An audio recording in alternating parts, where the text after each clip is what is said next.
Ready? Yep. Cool. Guys, welcome back. I've got Coach Brian Foley with me today, and I was really interested in having him take us through a lot of his athletic CrossFit journey, because I think so many people that we talk to are curious about, well, what the heck happens if competing isn't the most important thing to me?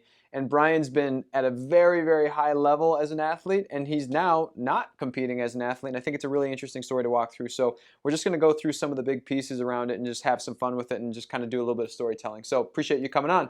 So Brian, take me through way back, right? So what'd you do in high school? Like what sort of athlete were you back in the day? So I did all sorts of sports growing up, ball sports specifically. So soccer, football, basketball, baseball, you name it. But in high school, I refined down to football. So became very explosive during that time, did a lot of power cleaning and tried to be the fastest on the field. So that was predominantly the sport I, dabbled in until, during my high school years, I tore my knee 3 times. So Oh, really? I was always trying to get back on to turning into the Uncle Rico story, right? Where I can throw a ball over that mountain. Yeah, exactly. So, I always had the story playing in my head, like, you get back onto the field, you can get to the next level, you can do this, you can do this. And this set me back. And which is funny you brought this subject up to me today, is that I actually was pretty lost in my athletic kind of, what am I doing? After football, it was like, I did bodybuilding before to look good, and then I did sports, but I always liked sports, and then I found CrossFit. So it was about 2011, I saw the CrossFit Games. And how old were you? Oh shit, what was I, 19 then? Okay. Yeah, 19. So You were 19 in 2011? So what are we at for years? 2019? Yeah, well, I'm 29 now. I'm like lost on math. Wow. Yeah, so in 2011 you would have been like 21. Yeah, exactly. So it is that age, yeah, because I started coaching about 22 CrossFit classes. Yeah, and then, from there in high school, played a little bit of junior college football. Again, this bad boy came to be the limiting factor. So I hung up the cleats and then went straight into CrossFit and training for that. Interesting. So you were doing football and CrossFit at the same time-ish? Yeah, and then because I transitioned out, I realized I was so explosive. I was like, how do I get aerobic? So I turned to marathons. Why did you want to get aerobic? For the sport, because I realized, for CrossFit yeah. Okay. So getting into it, right? So I was doing just Metcons, right? Hero WODs were specifically what I was doing, and I was blown away how I was getting my shit kicked in every time I went to do a workout. Makes sense, right? It's a hero workout. Yeah. And at this time, right, you think this is CrossFit. This was my perception of CrossFit. Interesting. Girls workouts and WODs, or girls workouts and hero workouts. So of course I latched onto those, and I'm like, okay, well, what does a male look like? What does a female look like? Oh, I'm that size. I can do this. And then I quickly realized like what I needed to start building. So, and at that time, I still didn't know what I was doing. I just knew I needed structure.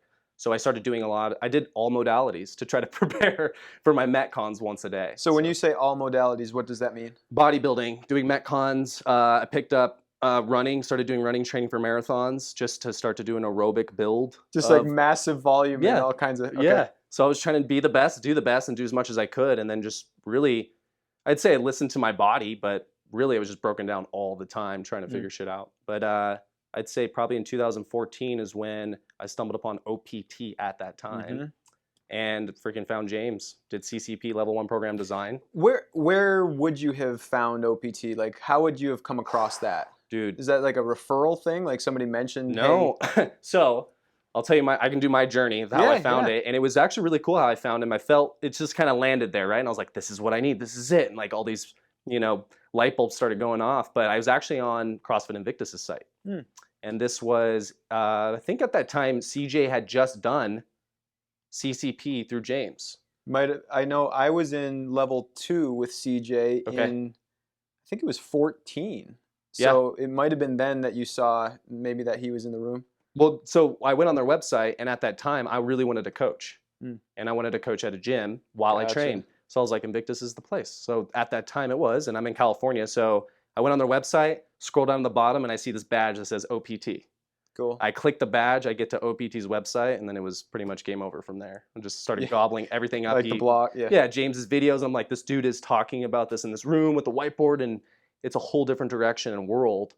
And, at that time, it was a blog, and figure your shit out. Yeah. So you come to CCP. So you started CCP first, which is coaching education for those folks who don't know. Yeah. You did that first. Well, I came out here did CCP in person, and then I sat down with James and said, I want you to coach me. That's so funny. I did the same thing, except I did it like 2 years earlier. Yeah. I showed up to CCP. This is hilarious. I did life coaching, and then we were supposed to do program design, and James got violently ill. And so we sat in the room and watched videos in the room because he couldn't come into the office because he was so sick. That's great. Okay, so you do CCP, you sit down, you say, okay, James, I wanna get coached. What's that like? How did that change your perspective of competing or being an athlete? Oh man, I think it was really a transcending experience for me because it was actually my first experience having an individual coach for my goal, right? Like I've always had sport coaches, but you're always part of a team. And it was like my first, like, he's like, yeah, taking under my wing, like I got you. And getting a program on Sundays was like the most exciting thing, you know? Like it was just like, look what I'm doing, and I'm comparing that to the class. And then things just start clicking, right? You're like, wow, I'm getting better. And then I plug myself back in to the CrossFit, realm or workouts, and you start beating people, right? And then you start realizing you're like, I actually can navigate through this sport, whereas before you really are climbing this mountain and you don't know where the peak's at, right? So you're just constantly like just pushing and pushing, and having a conversation with someone like James and the coach. I go back to California and I felt like I could just turn off. And I didn't really care about timelines, but at that time, it just made me feel super secure that if I just put in my work per day, fast forward 3, 4, 5 years, I should be where I need to be. Better. Yeah. And at that time, I didn't even have a timeline. So it's interesting. Why football? Why CrossFit? What was it about those two things that really captured you, do you think? Well, I would say football. It's kind of like the back end. I did so many sports growing up. I have always enjoyed sports, and I think it's the competitive aspect. It's never been, I guess, about me specifically, and I want people to see my performance. I just really like winning. And so if I can get that, and I'm in a room and I know I've put in the work and outworked all these people, I'm going to be ecstatic to beat them. Interesting. So was it more about winning, more about growth, more about like progress in your own abilities? Was it winning? Dude, yeah, man, I think initially it was winning, right? Like that, you attach to that, but it quickly turned into growth, and then having like your own, essentially like your own opinion. But yeah, growth would probably be the biggest thing, because after a while, winning doesn't become as important. Now, hear me out. If that is not your purpose, to be the champion of the world, you start to just realize that it's the process that is the most valuable aspect of what you're doing. And I remember quickly realizing, I was like, man, I always went to bed thinking that I wasn't doing enough, questioning what I put in for work, and then, going in tomorrow being like, was that still enough? And then realizing that once you turn that off and you go into a day and you're like, I'm actually dedicating my entire life to this, so I might as well enjoy the process, absorb it, and really go through these experiences and create my own path. Like it just kind of just made things align very easily, right? And things kind of cleared up. But yeah, I think for now it's the personal growth. I loved always just hitting PRs and setting myself up to a challenge. And kind of digging deeper to your question, I like to put myself up against challenges I don't think I could do. A lot, because it forces me to change. And I think that's why, CrossFit in my path and going through that, it was this constant, like, I love this huge challenge. It's a big, it's a big challenge to get to the next stage, whether that be a sanctional event or regionals or the games. And yeah, I like that because it makes me rise to that challenge. And if I don't put up, like, I'm not going to succeed. It's interesting that you say that. So you said that you try to do things that you think you can't do, but you must think that deep down you can do it, right? Yeah, and that's only my feedback loop of what I've accomplished in my life. Interesting. So I always go back to me like, remember that one time you didn't think you could do that and you did it? It's like, all right. Remember that one time you did this and you think you can do it? All right. Speaking specifically to training, like I came into CrossFit in 2010, 11, snatching 95 pounds, and it took me 6 years to snatch 300.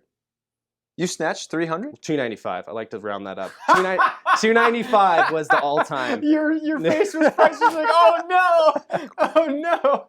So Yeah. I didn't realize you snatched 295. I knew that you were close. Yeah. Wow. Okay, was so 20, yeah. walk people through what were some of your key benchmark type numbers when you were really peaking. So like 295 snatch. How yeah. about clean and jerk back squat, So muscle up score? so I have daddy long legs, not a great squatter, so peaked my back squat peaked at 370. Okay. Which I always try to get a 405. Wow, but you snatched Yes. 295. Yeah. Wow. So I was an anomaly in data for a long time. But yeah, I think it was just the speed aspect. Unbroken muscle ups was 22. I could do 30 in under 3 minutes. 2K row is 6:15. Whoo. Those three right there for me alone, like I could set my entire, call it my performance on those three benchmarks. And I know that I'm okay. I know that I'm going to do really good in my workouts because my capacity's there. And I can figure all that shit out underneath that. But just having those ceilings and those three numbers, not the back squat. The back squat needs to be higher. But I'm trying to think of some other benchmarks there. I love your language. The back squat needs to be higher Yeah. as opposed to needed to be higher. There's always Yes. something in the back of your head. Yeah. You're like, maybe I'm not done with this thing. Right. Yeah. Dude, man, if I went back to training specifically for one lift, it would be squatting because I don't think going through that process, 405 was one of those moments where I was like, I don't think I can hit that. Because I've tried for so long. I feel like I'm at this point. But again, it would be a challenge to rise to, right? Be 405 without an attachment to sport. Just go squat 405 for the fuck of it. Yeah, exactly. It's so interesting when you stop needing to do so many different things that pull away from the squat. Yeah. I mean, I do stupid things in my training, right? Like I'm progressing burpees right now just for no reason. Right. But the second that you're not trying to do 15 other things, it's like, oh wow, those get better pretty fast. Yeah. You know, so it's an interesting concept. The long legs plus depending on the fiber types could be an interesting 405 conversation. Yeah. So take us through some of the big competitions or maybe some of the levels that you were competing at.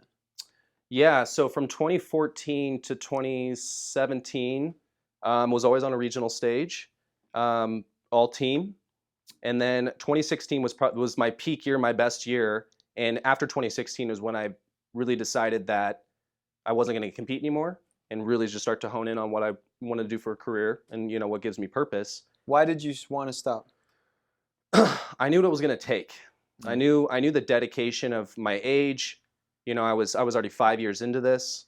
Loved what I was doing, but then I was ready to kind of tackle life outside of just my fitness. And so that was kind of, I'm speaking about it like it happened like this. No, this was like a 2-year process of going through like, what is my purpose? My identity is different. So I had to go through a bunch of that. But to get back to your question, regionals from 2014 up into 2016 every year on a team aspect. And then on 2016, I got a chance to do Granite Games and Wadapalooza in the same year. And that was that time frame. I did Granite Games with a team of 4. And then I got to go to Wadapalooza with a team of 3 males, 3 of us. And then we hit a podium finish.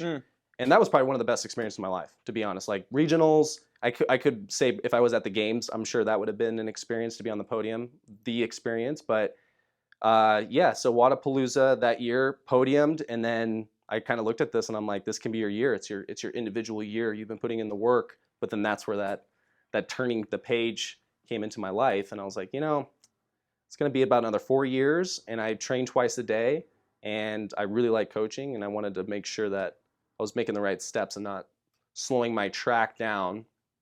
And I think at the end of it, I realized if you want to go to the games and win at the games, like that's your purpose. You want to win. You have to you can't go through the games and be like, oh, I want to do really well. Maybe I'll podium one day. No, the people that are winning are like, this is it. Yeah. I'm winning or dying. And I think that's where I came to know myself better, was like, I'm not going to do that. And I care too much about helping the other people that are doing this that are lost anyways. So, the bandwidth and your attention really shifts at that point. So okay, you're moving out past being an athlete. Talk about training then and now and what that's like and sort of what you focused on in training and how you made that transition. What maybe some of the tough moments were during that transition. Because I know for me, man, I left the field in Carson, California in 2015, and I didn't train for 2 months. Like I just stopped. I was done. And then from that moment on, I'm like, well, this is interesting. This is a different existence for a little bit. And talk to us about what that felt like. Yeah, well, initially it was lost, period, right? Like it was that identity piece where I didn't realize this, but you hung up a lot of like who you were. I did personally of what I could accomplish as an athlete, right? And I'm in the community, so of course every athlete that's around me, I was almost like a beacon for my clients. So it was two things. It was not having this regimen for sport or a direction and goals given to me without myself interjecting, right? So like I never thought I would never have picked up a bar to snatch if I didn't do CrossFit.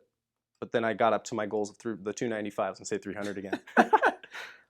But yeah, so it was really finding structure and purpose and intent of what I would want to do. So I automatically went back to bodybuilding because I did that. I did that prior to CrossFit, and I dabbled in that right out of high school for about 2 years, and I put on the most mass I've ever done in my life. It got a lot of attention, so it was definitely like a confidence booster for me. I didn't really do it for attention to be like, look at me, but so I went back to that and then quickly realized that I love the functional fitness environment because of the freedom. It's all, we'll say play, but you get to express yourself in ways that you can't do bodybuilding or a Globo gym, right? So go to the Globo gym. I love getting a pump, love it all, but then I couldn't build out an actual structure of what I wanted to do. I couldn't build out, for the next 3 months, I'm going to work on these things. So I actually just started doing what I felt naturally felt good. So I started riding mountain bikes, running, picked up a mace. I did all these things, and now, kind of fast tracking through all of this, it's now turned into like whatever I feel is interesting at the time. And right now, I'm actually interested into like mini tries or something more of a longer aerobic event. And it's at this point in my life where this will probably be the first thing that I may attach to a goal would be like a mini try. And the last time I had goals for a sport was CrossFit. And for the last 2 years now, I've been really just training for self-enjoyment.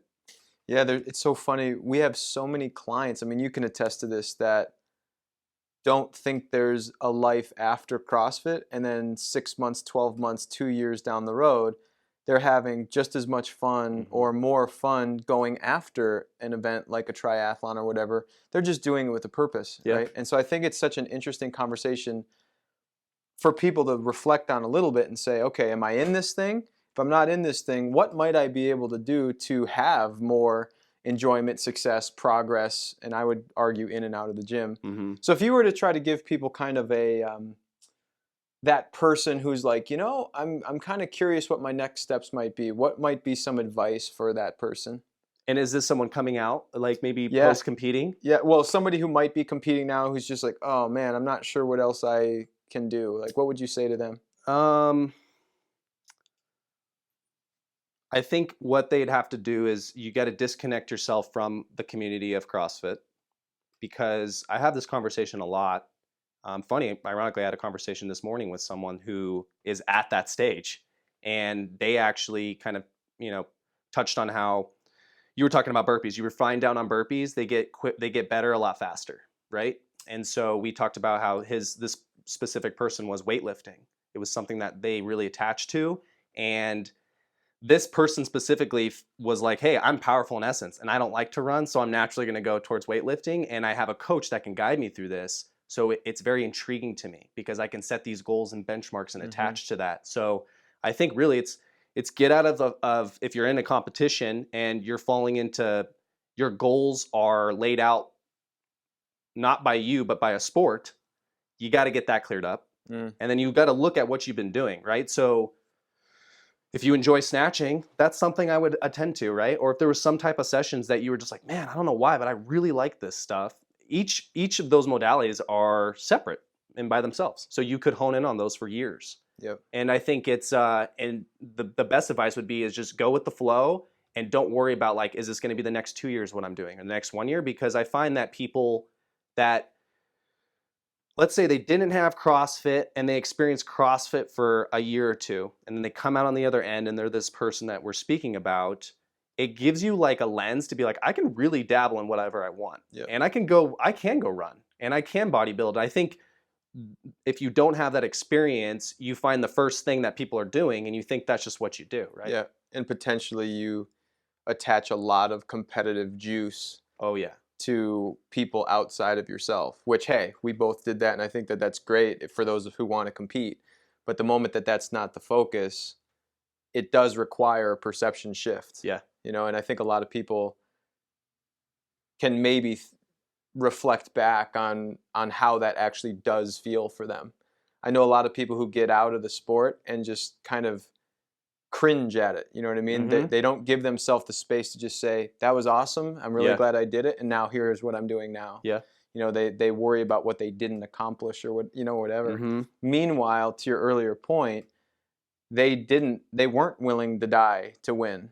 You know, so how competitive were they? Right. You know, it's just such an interesting one. It's so funny, like just hearing you say that, it's almost like it reveals this truth about you that you may not even wanted to know, right? Whereas like maybe you did think you were going to be the next champion for so long, and then you got punched in the face, and now you're like, I am going to cringe because I realized I wasn't even near that. Yeah. Or I was so misaligned for the last 4 years that I feel like I fucked up. Yeah. Well, I mean, obviously we couldn't be more biased because we're coaching people, but that's why it's so nice to have a feedback loop from somebody who's like, okay, bro. You know what I mean? Like, that's fine. Yeah. So you were where you were. Let's talk about how to get from where you are today to where you want to go. Right.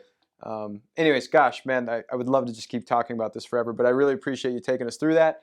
Guys, we'll see you guys next time, and have a good day.